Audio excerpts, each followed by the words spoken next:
వృషభ రాశి అంటే కృత్తికా నక్షత్రం 2, 3, 4 పాదాలు, రోహిణి నక్షత్రం 1, 2, 3, 4 పాదాలు, మృగశిర నక్షత్రం మొదటి 2 పాదాలు వెరసి వృషభ రాశి.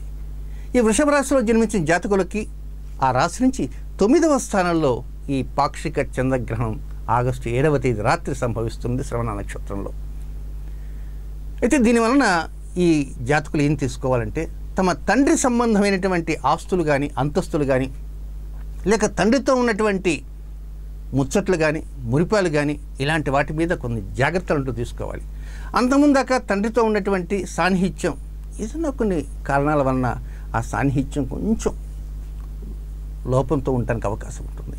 అంతవరకు తండ్రి దగ్గర నుంచి ఏదో మనకు ఆస్తి వస్తుంది అనుకున్నటువంటి వారు ఏదో ప్రకారంగా తండ్రి ఏమిటయా నీకు ఇచ్చేది, నీకు ఇవ్వాలని రూల్ ఏమైనా ఉందా, నీకు ఇచ్చేది లేదు, నా తదనంతరం చూద్దాంలే అని తండ్రి ఏదైనా చెప్పచ్చు.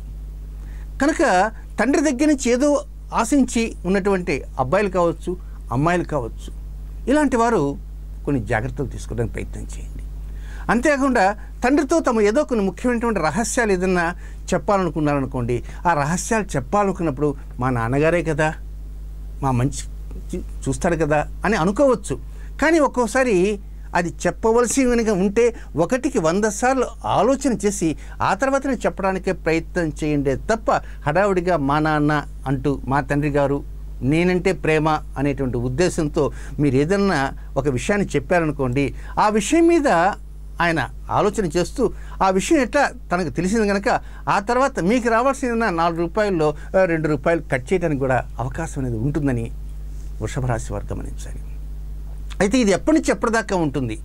ఆగస్టు 7 దగ్గర నుంచి ఒక 90 రోజుల పాటు 3 నెలల పాటు ఉంటుంది.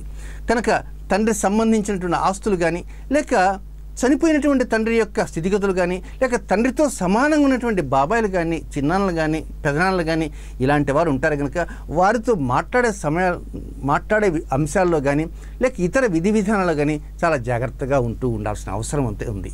అయితే ప్రస్తుతంలో ప్రతివారు అంకుల్ అంటూ ఉంటారు. అంటే తండ్రితో సమానంగా ఉన్నటువంటి వ్యక్తిగా భావిస్తూ ఉంటారు కనుక ఈ అంకులను సంబోధించేటువంటి వ్యక్తుల విషయాల్లో కూడా వృషభ రాశి జాతకులు అత్యంత జాగ్రత్తలు తీసుకోవాల్సిన అవసరం ఉందనే విషయాన్ని మాత్రం గోచార గ్రహస్థితులు తెలియజేస్తున్నాయి. అంటే మొత్తం మీద తండ్రికి సంబంధించిన ఆస్తుల విషయంలో కావచ్చు లేక తండ్రికి సంబంధించిన రక్త సంబంధీకులతో మాట్లాడే సమయంలో కానీ తొందరపడి హడావిడిగా మనవారే కదా అనుకుంటూ 4 మాటలు ఎక్కువ మాట్లాడకండి. వీలైనంతవరకు మాటల్ని తగ్గించి అసలు విషయాన్ని బయటపెట్టకుండా ఉన్నటువంటి విషయాన్ని మీలో ఉంచుకోవడానికి ప్రయత్నం అంటూ చేయండి వృషభ రాశి జాతకులు. మరి ఏదో సమయంలో ఒకవేళ లీక్ అయితే ఎలాంటి సిద్ధాంతి గారు అని మీరు అనుకోవచ్చు. అందుకే ఒక మంచి పరిహారం అంటూ ఉంది కదా, చివరిలో ఒక పరిహారం తెలియజేస్తాను. ఆ పరిహారాన్ని పాటించడానికి ప్రయత్నం అంటూ చేయండి వృషభ రాశిలో జన్మించినటువంటి జాతకులు.